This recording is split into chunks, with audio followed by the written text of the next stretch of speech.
The methamphetamine tested positive. She said to tell you that she loves you, tell Dad he needs to make better choices. I was addicted instantly. Very few people are able to beat that addiction. Today is phase 2 of Operation Ice Storm. 1, 2,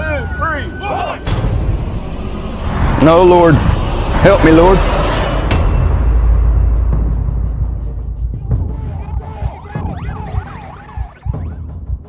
I was born January 4th, 1968 in Dallas, Texas.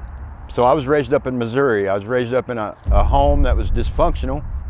He didn't know how to raise kids. He didn't know anything. He had me and 4 of my siblings trying to raise them, and he was an ex-convict himself and a drug addict and still active drug addict and alcoholic.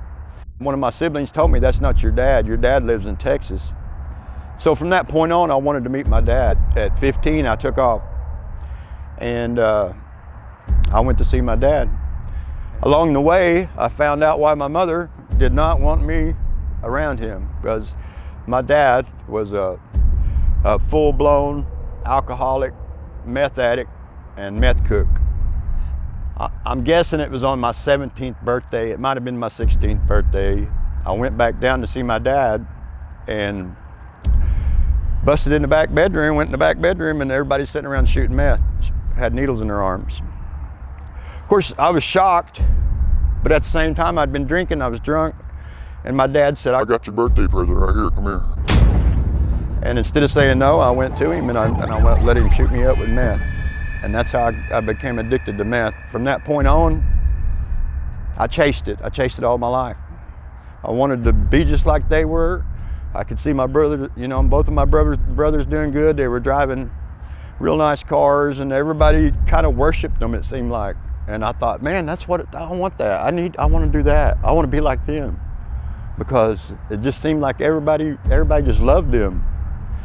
Me coming from a home where it was hard to find love, I thought that's what I need right there. In 1995, I had been running a check scam and cooking meth on the side, and I got busted on the check scam and went to prison. And I just tried to contact my oldest daughter. She's 30 now, and they won't have anything to do with me. Neither one of them don't want anything to do with me still. They still think I'm the old Joe, and I'm not, I was using when I was in, and I was using, of course, when I came out. Never stopped, kept right on going. And we had a boy, Josh, my son, Josh. I didn't want my son to end up like me. I didn't want to do what my dad did to me. He's 18 now, I just got to see him.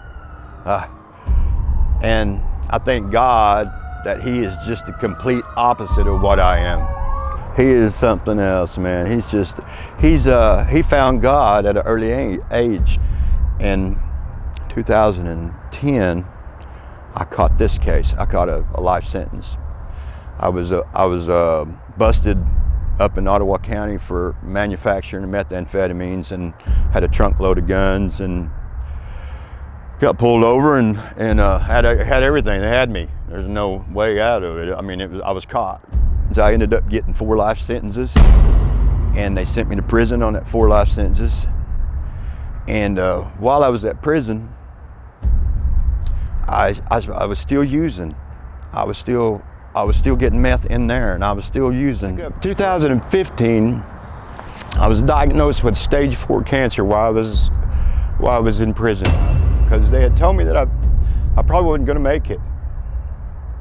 I had the cancer in my throat. I had it in my lymph nodes, and so I really started reading the Bible, started breaking the Bible out and reading it, and talking to people that was going to church. And a couple of years rolled by, and I was still using from time to time, even after that, but it didn't feel the same. It wouldn't feel the same when I did it.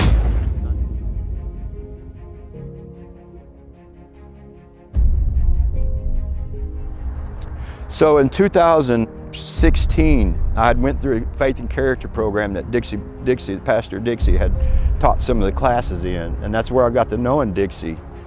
And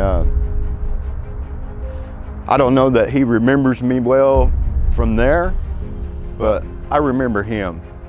Everybody there on the yard would say, if Dixie's coming this week, we got to go to church this week. And I thought, I didn't go to church, but I'd hear these other guys saying, well, you know, what's up with this guy? What's everybody want to go? Well, I think God led me to start going to the services there when Dixie would show up. I went ahead and completed the program, the Faith and Character program. But in 2018, I fell down on the floor of my cell.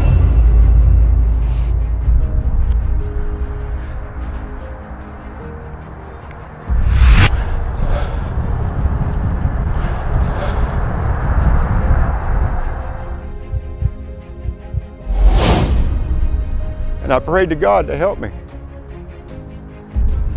And it wasn't an instant deal, you know, it didn't just happen right then. But I knew after that prayer that something different had happened. Something else had changed inside of me. After that day, I decided I'm not using drugs no more. I'm not gonna do it. I'm gonna leave meth alone. I'm gonna try to change. I'm gonna try to do right.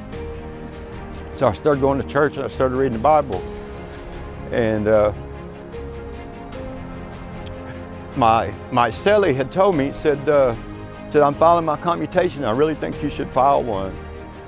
And I said, oh, they're not gonna give me any action on 4 life sentences. I've got way too much time and I've been down too many times. And I filed the commutation and dedicated my life to God, that I was gonna follow God.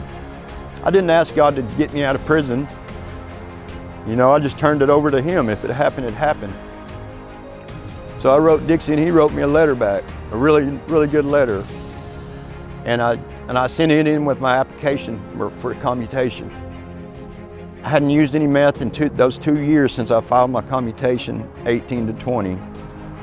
And they commuted my sentence. They voted all four votes yes, that they're going to commute your sentence. You're going to go home. And then at that point, I didn't have anything out here. You know, I don't have anything. So what am I going to do? I have no place to go.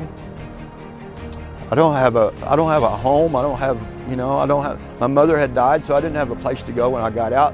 Not a secure, not a sober, not a stable home to go to. I got family, but they're all still doing the same things that I was doing before I came in that got me in trouble. So, you know, how could I go back to that?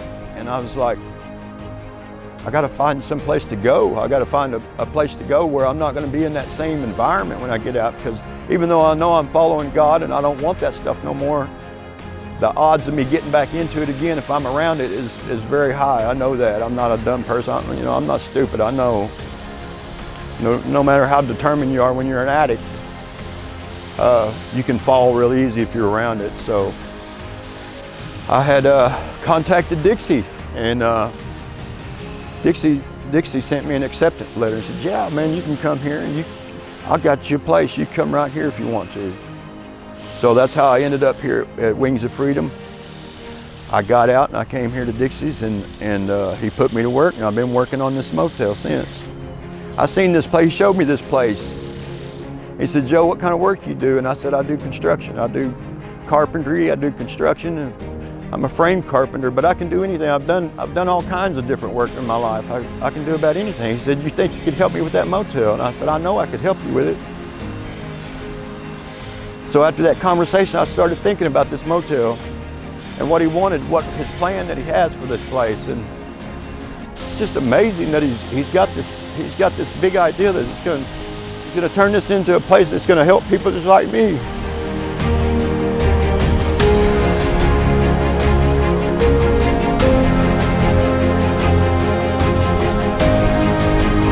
And I know that God is going to help me get it done.